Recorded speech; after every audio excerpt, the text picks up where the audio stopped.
Welcome to Yankee Chronicle. I'm your host, Abby Peel, and for the next 2 weeks, we're coming to you from Ragged Mountain Resort here in Danbury, New Hampshire. Looking for some great skiing in your own backyard with a vertical drop of over 250 feet, 244 skiable acres, 55 trails, 3 train parks, and 7 lifts. Make sure you've got a trip planned to Ragged Mountain Resort this season. On today's show, we'll be joined by General Manager here at Ragged, Jay Gamble, to hear what's new and how they've adjusted to COVID-19 to provide a great ski experience here at Ragged Mountain. Tanya Wilkie, the first director of the V&A, will tell her story. We'll hear from realtors about the success of their Jingle Bucks program. And we'll close today's show with COVID-19 adjustments from Newport's Winter Carnival. Don't go away because you won't want to miss this week's edition of the Yankee Chronicle.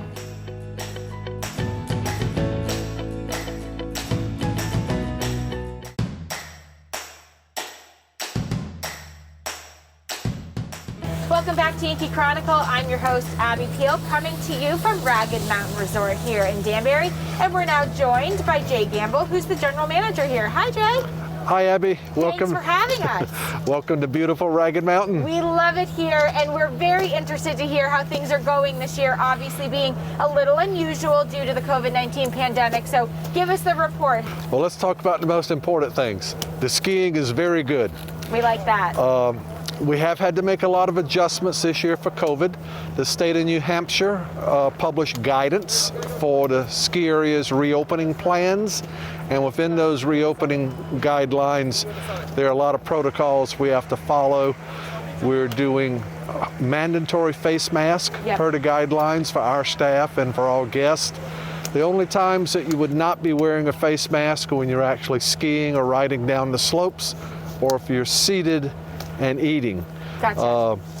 Wear mask in the lift lines, in the mazes, wear mask while riding the chair lifts, and wear mask while moving around in the base area. We also have limited the capacity inside our buildings. We probably removed almost 60% of the tables and seats to be able to comply with both the 50% capacity limit and the 6-foot table distance separation. And then we also purchased electrostatic disinfectant sprayers. And so we're spraying everything down twice a day to disinfect. Great. So there've been a lot of changes for this year. One of the new cool things that you were just talking about before we started was the pickup boxes. And that's something that's new that was implemented due to COVID. Yes, we installed pickup boxes outside our ticket windows for touchless ticketing. Touchless ticketing. You can buy your ticket, your lift ticket, online and scan your QR code on your phone or a printed receipt. And when you scan it, it will generate a ticket for you for the day. Perfect. You don't have to be in contact directly with anyone for safety. But the big thing is that it's still Ragged. You still have great skiing, great snowmaking, and so talk a little bit about that. It's still the same Ragged with just a couple of new changes due to the pandemic. That's right. We're all trying to adjust so we can recreate and live as normally as we can, while still having COVID protocols and safeguards. So there have been no changes to snowmaking, no changes to grooming. In our lift operations, you see the lift mazes are different.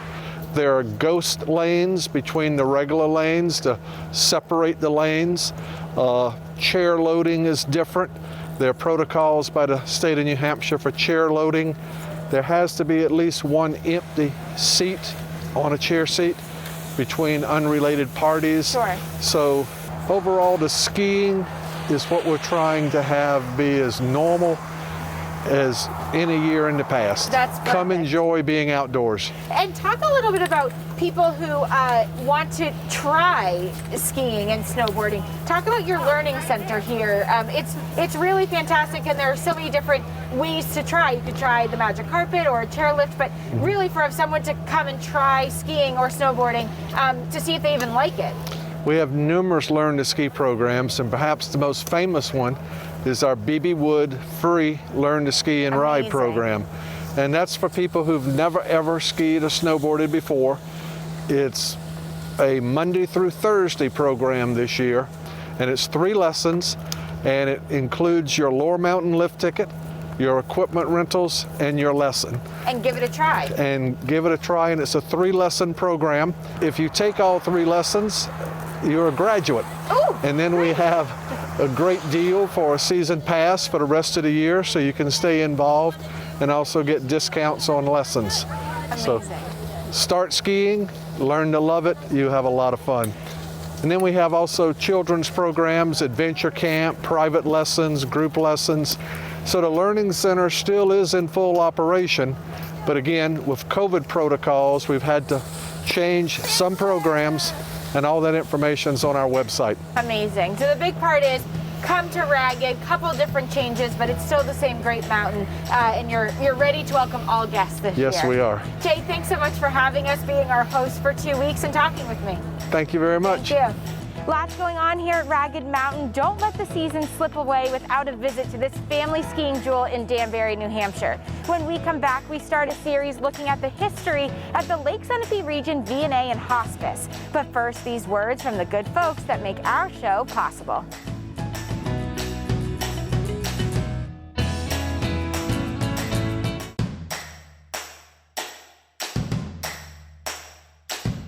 Welcome back to Yankee Chronicle. Today we are being hosted by Ragged Mountain Resort in Danbury, New Hampshire. For over 50 years, the Lake Sunapee region V&A and hospice has been serving our region. Today we start a series looking at that history as Tanya Wilkie, the first director, tells us about the early days.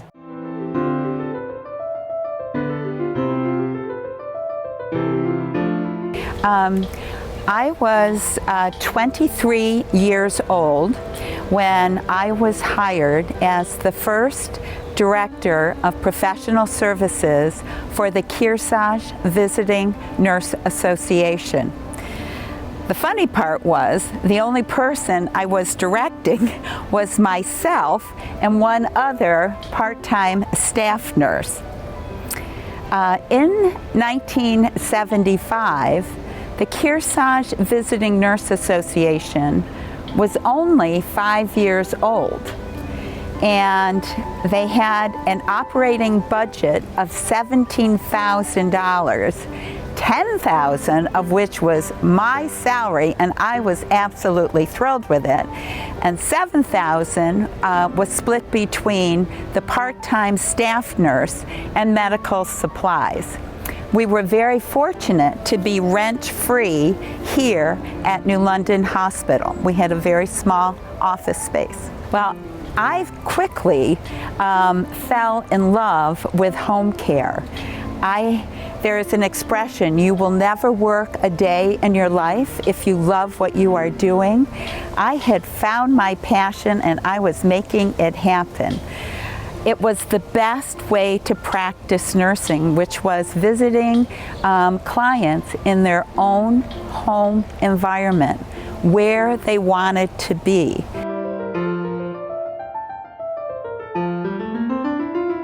Well, when I sort of think back of the 15 years I was at the V&A and what some of our sort of major accomplishments were during that period of time, clearly developing the maternal child health program comes to mind. We were fortunate that Charles Albano was the first. He was the Director of Maternal Child Health Services for the state of New Hampshire, and he helped us have the first well child clinic in the state of New Hampshire, which was in Warner.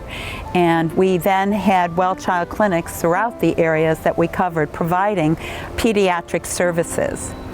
Another major accomplishment during that period of time had to be merging the Newport Home Health Agency. Sharon Urban was the executive director, and it was a wonderful person to work with the Kearsarge Visiting Nursing Association, forming the Lake Sunapee Region V&A, and we expanded our catchment area from 7 towns to 17 towns and and greatly expanded the services that we could offer. Another major accomplishment was becoming a Medicare certified hospice during that period of time. And that allowed us to receive reimbursement to provide terminally ill care in clients' home, which is where they wanted to be. So there was no GPS, there was no cell phone service, and the maps didn't have many of the back roads on them that I needed to travel to see clients. I was fortunate that Brad White, some of you listening may remember him as a realtor in New London, he would find my car pulled along the side of the road and pull up and say, "KVNA, are you lost again?" So getting lost was one struggle. Bad weather, we were like the postman. We would, deliver neither snow nor rain nor heat nor the gloom of night could keep us from our route. Well, it was the same with the visiting nurses. We went out in all kinds of weather. I remember Addie Stewart, a visiting nurse from Bradford, who went out on a snowmobile in a blizzard to provide much needed services to a client. Thanks, Tanya. Next week, we'll hear from her about how teamwork equals success in those early days at the VNA. When we come back, we'll get a rundown on this year's Lake Sunapee Region's Realtors Jingle Bucks fundraiser. Let's first take a break from a few words from the businesses that make our show successful. It can only continue if you buy local.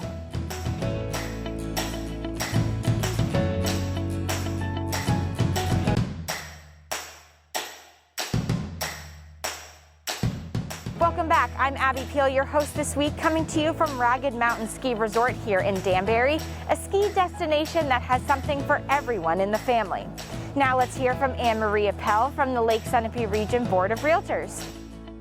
So thank you, Abby. I'm really thrilled to be here today to talk to you about our 2020 Jingle Bucks promotion. This is something that the Sunapee Region Board of Realtors and their business partners do as a fundraiser through our Neighbors Helping Neighbors Committee. And we've done it for the last 4 or 5 years, I think. We switched the format up a little bit this year. So normally we go out into the community and ask for donations from different businesses for gift cards that we can use to raffle off in our promotion in December. And this year we talked about it a lot in the committee, and we felt really uncomfortable going out into the community asking for donations because we realized that people were really struggling. So instead of doing that, we went back to the realtors who were having a pretty good year because the real estate market's been excellent, and we asked them for donations. And so the realtors and the business partners raised collectively over $4,000. And then we immediately took those funds and went back into the community and bought gift cards. So instead of asking, artisans or tuckers to donate a $50 gift card, we went and purchased one. So we felt like we were supporting our local business community in addition to what we did in the second half, which was once we had this is our Jingle Bucks calendar, once we had all of our donations for this, then we sold these cards for $5 each to the community, and every day in December, we raffled off these prizes. So we had 2 or 3 prizes to raffle off for the entire month of December. 74 different businesses were where we purchased these cards, and that raised another $4,000, which we were then able to donate to some local organizations in the community. At the end of December, at the end of December, we wrote checks to CREM, the Kearsarge Regional Ecumenical Services, and the 4 food pantries in the area. The New London Food Pantry, the Sunapee Food Pantry, the one in Newport, and the one in Warner. And we were able to give back to those food pantries checks for $800 each to distribute that $4,000. So it was a very successful fundraiser this year with the new format. We were able to put over $8,000 back into the community, and I was really happy with how it went. So the Sunapee Board of Realtors is an organization that we belong to in the area as real estate agents. We're bound by a code of ethics, and in order to be a realtor in our local area, you need to belong to this group, okay? And the Sunapee Region Board of Realtors has subcommittees that do different things, and one of our subcommittees tries to do some good things in the community, and that's what Neighbors Helping Neighbors does. And we have the help of a group of business partners that support us. Businesses that are builders or banks or lawyers or closing companies that are all real estate related. And we have this committee, the Neighbors Helping Neighbors Committee, that combines people from the realtor community and the business community working together. And we want to give back to the community. I mean, the community's good to us, and we want to be good to them too. It's definitely a really good time for sellers. We have historically low inventory right now. For example, in New London right now, the last time I looked, we only had 3 properties for sale in New London. Typically this time of year, we might have 40 or 50. And it's not just New London, the entire state is really low with inventory. And we have a lot of buyers looking to move to the area and not enough properties to sell them. So we are definitely seeing an increase in land sales right now. But if somebody's even remotely thinking about selling their home, now's definitely the time to do it. Thanks, Anne-Marie. It's amazing how much local businesses provide back to our communities. When we come back, we'll hear from Christy Howe and Meg Cowan on how Newport has adjusted their winter carnival due to COVID-19 this year. But first, a few of our community-minded businesses that, in spite of COVID-19, are still here serving you.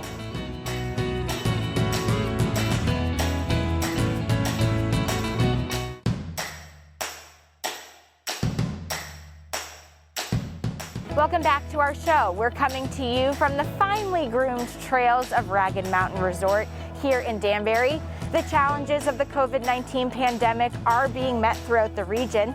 Today, let's hear how the annual Newport Winter Carnival has adjusted. Well, it's very different this year, like everything else in our lives. Fortunately, though, we have an outstanding crew and a very imaginative, creative crew who have mixed and melded and figured out a way to present this year's Winter Carnival pageant despite the pandemic and the restrictions we're working under. It'll look very different, but this is the 105th Winter Carnival pageant. It is the oldest in the United States, so we cannot drop this ball, and we're not. So that's why we're going virtual this year. The difference is this year we wanted to keep some traditions alive, as Meg mentioned. The tradition of Winter Carnival and the pageant portion of that is important to the community. So we wanted to keep the areas of competition the same. We wanted to keep the community feel the same. And we wanted it to be a good experience for the people who are participating in it. We have queen contestants who are juniors and seniors from the Newport area. And then we have princes and princesses who are second graders in the area. And we wanted them to have the opportunity to participate in this. Like Meg said, we've had to get a little bit creative. We've split up practices so that there are few people involved at any one time. Of different things like that to make sure that everybody stays safe. We are pre-recording segments of the pageant. Normally, if you were here in the Opera House, for those of you who have seen it before, You know that there are portions. There's the talent portion for the queens. There's the big dance for the princes and princesses. There is the evening gown. There are questions on the stage. And then there's the crowning of the, we call them littles. Rather than constantly saying princes and princesses, we just call them littles, because they're little. And the queen, each queen has a group of these littles, and they put a crown on them and they get a medal. So all of that, each segment will be done individual, pre-recorded, with the exception of the actual crowning of the 2021 Winter Carnival Queen. That will be live streamed. So that will be absolutely live, no pre-recording, so tune in for that. We will be having a link on our website as well as YCN. We'll also have a link, and thank you YCN for helping us with all of this. We couldn't do it without you. And it will be pay-per-view. It's $29 per pay-per-view, and you can pay right there on the link. And we are doing it that way because we still need to create income. We can have watch parties and have a lot of people, so it'll be fun all the same. And also, part of the program that I really find near and dear to my heart is that we give out scholarships for all of the different awards that are presented. So there are a variety of awards that will be presented live after the pre-recorded session airs. And as part of each of those awards, there's a scholarship that goes with it. The amount that those scholarships are is a direct impact of how much money we're able to raise through the program. A lot of times we depend on ticket sales for that. The reason why I care very much about doing this program is not so that someone can wear a crown at the end of it necessarily. It's because I think that it's a good experience for the people who participate in it. I hear that year after year. I'm really proud that juniors that participate in the program typically come back as a senior and encourage others to as well. They're learning interview skills, which they'll be able to use later on. They're learning about fundraising, public speaking, and building confidence. That's a big part of it for me. It's scary to get up on a stage, whether it's in front of a live audience or in front of cameras. So the pageant itself will take place on Friday, February 12th at 7 o'clock in the evening. You can go to the ycnnow.com website, or you can come to our website, newportoperahouse.com, where you will see links that you can go to and get your pay-per-view. We'll be opening that up for sale for tickets, virtual tickets, about a week before. So stay tuned and be sure to look for that. Thank you, ladies. What a great idea. It's interesting how organizations have met their missions in spite of the COVID-19 pandemic. I'd like to thank our host location for these 2 weeks, Ragged Mountain Resort. If you've never skied before or are unsure if you would enjoy it, the BB Wood program is the perfect way for you to try it out Monday through Thursday without any risk to your wallet. Head over to the BB Wood program homepage on the Ragged Mountain website to learn more. With February vacation just around the corner, make sure you get to Ragged Mountain Resort and enjoy this great season of skiing and boarding. Next week, we'll be back here at Ragged Mountain Resort. Next week, we'll hear from Kyle Matsky, all the reasons you need to visit in 2021. Nancy Allenby and Cindy Johnson from the Kearsarge Neighborhood Partners will tell you how and why to get involved. We'll have part 2 of Tanya Wilkie's reminiscing of the early days of the VNA. And we'll close with Carly Bascom of the New England Healing Sports Association to learn about this year's Ski Ride-a-thon to raise funds for their great program. Don't miss our live Game of the Week on ycnnow.com next Tuesday at 6:30 as the Lebanon Raiders host the Cardinals of Stevens in a basketball action. All our games replay at 12 noon on Sunday or on demand anytime at ycnnow.com. Other programming on Outside Television includes original shows featuring the most exciting extreme sports from rock climbing, biking, water sports, and of course skiing. I'm Abby Peel. Join me again next week as we meet here again at Ragged Mountain Resort at the same time for another Yankee Chronicle.